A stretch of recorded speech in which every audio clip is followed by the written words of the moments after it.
Hey, welcome back. My name is Dan, and I worked at Apple for 19 years, and now I'm in full-time ministry. I want to talk to you about Apple today, specifically what they're going to do later on this year. Now, if you are an iPhone fan or an Apple fan, you know that typically every year Apple will release a new hardware, a new phone, a new watch, a new iPad. You get the drift. But they also release new software alongside with it. And Apple's doing something pretty dramatically different this year, coming up in the fall. Now, the reason that I made this video is because I know that many of my followers, by the way, if you're not subscribed, join the crew. We just broke 7,000 subs. Amazing. Thank you guys so much from the bottom of my heart. But many of you that are following are learning all about Apple. And right now, you're running the current software that Apple has in iOS 18. Now, in the fall, Apple is going to come out with a major update. They'll probably release a new phone, and alongside with it, they're going to update their software. The software is going to change your phone dramatically. Whether or not you don't buy a new iPhone, a new iPad, a new Mac, a new Apple Watch, the software is going to change dramatically. So I made this quick video. I want to show you just top 5 features that I love so far about the new software coming up.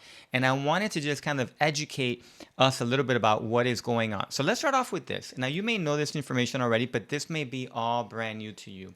Currently, Apple identifies all of their softwares based by their line of products. So, for example, iPhone gets iOS, the watch gets watchOS, Apple TV, Mac, Vision for the Vision Pros, and an iPad. They each get their operating system, the OS, and each one has a number, typically based on the year that it came out or the current version of that.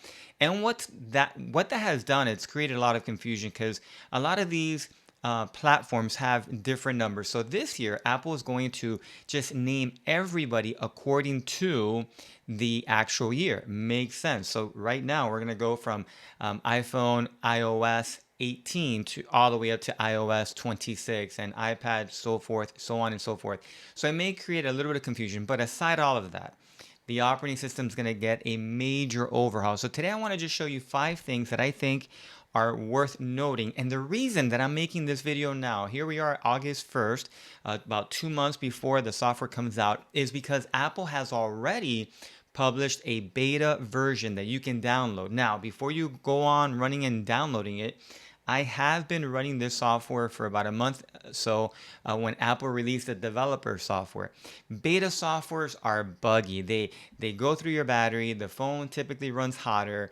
You might get some crashes, some glitches. Things may not work properly. So go at this at your own risk. I'm going through the pain of it just to learn, just so that I can give you the best information possible. But that's one of the reasons I'm putting this video now rather than later, because I want to start to show you all the major improvements that are coming within iOS 26. So let me start off again, top 5. I'm going to work my way backwards. So stay tuned for number 1. But here's number 5, visual intelligence. Now, what is visual intelligence? Well, it's Apple's crack at Apple artificial intelligence, right? AI. But there is something notably cool that's coming out about visual intelligence that I absolutely love. Before, you would simply swipe down on your control panel, and then if you had visual intelligence shortcut there, you could tap on that icon that you see there on my screen, and you can instantly take a picture of something. So I'm going to go ahead and take a picture of this Hello Fresh card that I have. So I can quickly take a picture of this. And then Apple Intelligence will do its best to go and try to identify what that is. At the bottom, you see that I can ask it, just like if I was going to ask like a chat GPT or another artificial intelligence. I can search for something on that image. So let's say I was looking for, in this case, this restaurant or this service. Or I can even call. There's attempting to call. You see at the bottom there, because it has a part of a number that is displayed. That is visual intelligence. That is how it worked. But what's happening different now is that now you can take a screenshot. So I'm going to go ahead and take a screenshot on my phone. And the way that you take a screenshot, obviously you tap both on your side button and on your top volume button at the same time, and it will take a screenshot. And there's your typical screenshot. You will see now at the bottom that I can actually do image search. I can ask. Visual intelligence is now incorporated into the screenshot capability, which I think is pretty cool. Many times we'll take a screenshot of an ad that we see, or maybe something's coming through your feed. Maybe your spouse will text you a very important date, so on and so forth. You can take a screenshot of that. And if you notice at the bottom, I can now add this calendar. I can add this to my calendar because in my screenshot, it's actually picking up the calendar portion of my widget. Now, Apple Intelligence coming to screenshot, I think it's a game winner. It's very, very cool.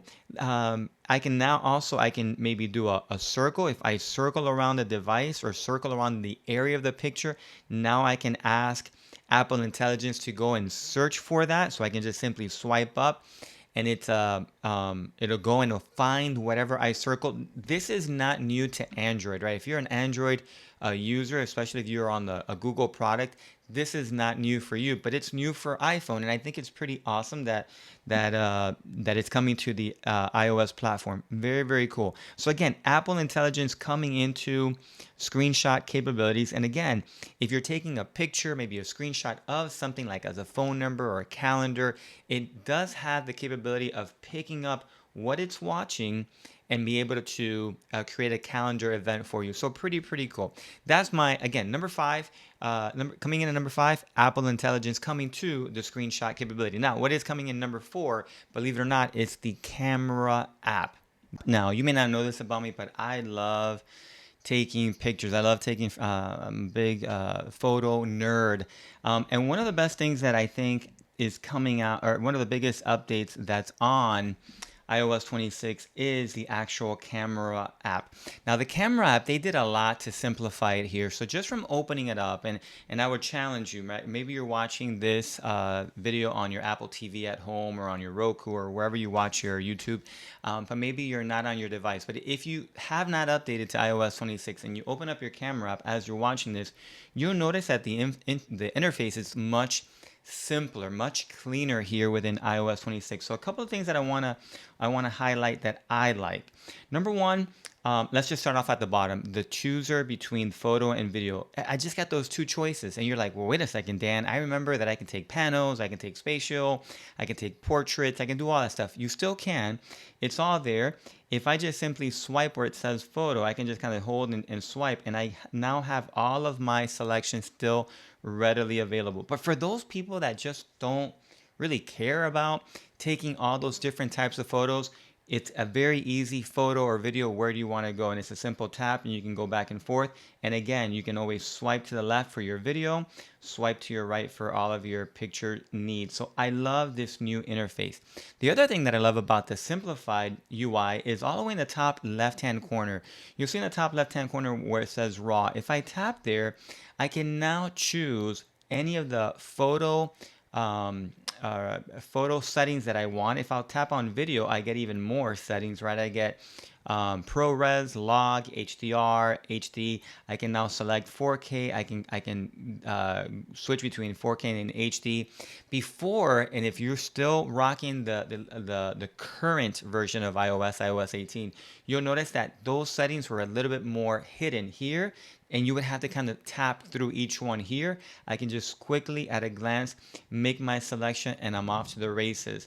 The other cool thing is if you just simply swipe up from your photo, you'll still get all of your zoom capability. If you tap, if you swipe from where the word photo up, I can dictate whether I want my flash, whether I want live, my timer. I can set my exposure, my filter, and my aspect. Now, I think I'm gonna do a deep dive on just the camera app and how to take better pictures. But I want to know if that's something that you're even interested in. So if you are, drop a comment down below and let me know, yes, camera app video. Just write the word camera and I'll go ahead and make my next video about camera. So camera app on iOS 26 definitely a game changer and a major improvement. That comes in at number 4. Well, what comes in at number 3? Believe it or not, it's the phone app. Now, for the phone app, let's just talk about this for 1 minute. The phone app, believe it or not, the iPhone is still a phone. Hard to believe, right? We're all messaging type of generation now. I'm guilty of that too. But the phone app has been dramatically changed. Maybe dramatically is an overstatement. So it has been updated. So here's what you have to do, because some of these settings are not on by default. What you would want to do is you want to go ahead and unlock your iPhone and go to system settings, right? It's that little gearbox. You're going to tap there. And the easiest way to do this is simply just search the word phone and it will bring you up to your phone app. Now, when you scroll down, I want to show you 2 of my favorite features that are finally coming over to iPhone. Some of these features were available on Android, and I know the Android lovers are going to drop a comment before saying, "Hey, welcome to 1999" or something like that. But these are powerful tools, and I'm really happy that they're coming over to iOS. The first one is called Detect Call Waiting. Now, this is awesome. I don't know if you've ever called your kid's doctor, or you've called back one of these services, your insurance, whoever, and you get the machine that, hey, you're the 25th, 100th caller online. The approximate wait time is 2 days, right? Like, you've been there. Well, now this has the capability of automatically detecting when you've been placed on hold. And now you can actually, it automatically, there's nothing really to do. It'll even prompt you, like, do you want to be placed on auto hold? You're like, yes. And the iPhone, you can put your phone down, go back to your normal life. And once the phone detects a human being, iOS, I should say, detects a human being picking up, it will instantly alert you and you can pick off right where you left off. Amazing. The second one that I love, I don't know about you, but we've been getting, mass spam calls lately, right? They've even passed laws and things like that. I still get them every single day. And no, if you're watching, I don't want that loan for the hurricane windows. Like, don't call me no more. But here it says screen unknown callers. You have never ask reason for calling or silence. This is pretty cool. Again, a feature that comes from other platforms, but I'm so happy that it's here now. Ask a reason for calling. If the iOS detects that it is a unknown number, right, a number that you do not have saved within your contacts, it'll automatically prompt the caller a reason for the call. It'll say in a very automated voice, "Thank you for calling. Please leave a name and a reason for your call." And that person has the option to leave a real message like, "Hey, this is Bob. I need to talk to you, Dan." And as I get that incoming call, I am going to get a transcript of what it is that they're saying. At that moment, I have the choice of either picking up the phone and talking to Bob, or I can simply send that caller over to voicemail without interrupting. Pretty cool. And then the silence feature, if you are getting a lot of these unknown calls, the silence feature, if the number is not saved, it's simply just going to send that call straight to your voicemail, and you're not even going to get bothered. You'll get alerted like, hey, you have 3 missed calls, and they've left you a message. So the phone app within iOS 26, major update. Dan approves. Now, what is coming in at number 2? The Photos app. Now, I know what you're thinking. Hey, didn't we just talk about the camera app? And we sure did. The camera app was improved, but the photo app was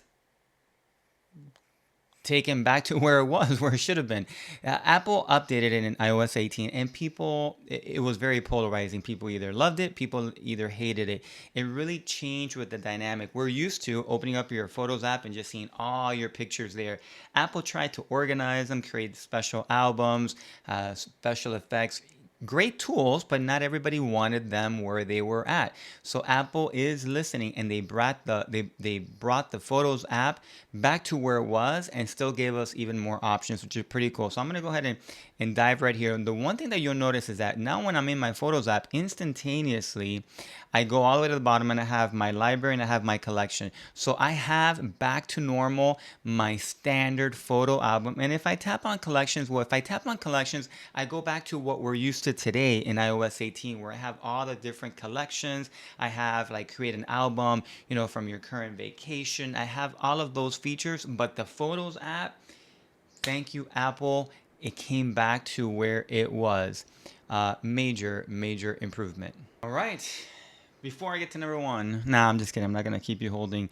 What came in at number one? Well, this one's gonna be a little bit of a little controversial. For me, the number one feature that I think iOS 26 brings to us, it's the major change, the entirely. The screenshot says liquid glass, and because that is the theme that Apple is bringing over to iOS, so I'll be honest, when I downloaded Beta 1, I was not a fan. I thought, man, like this kind of looks a little cheesy. Kind of reminded me of like a Windows 10 or some other version of Windows.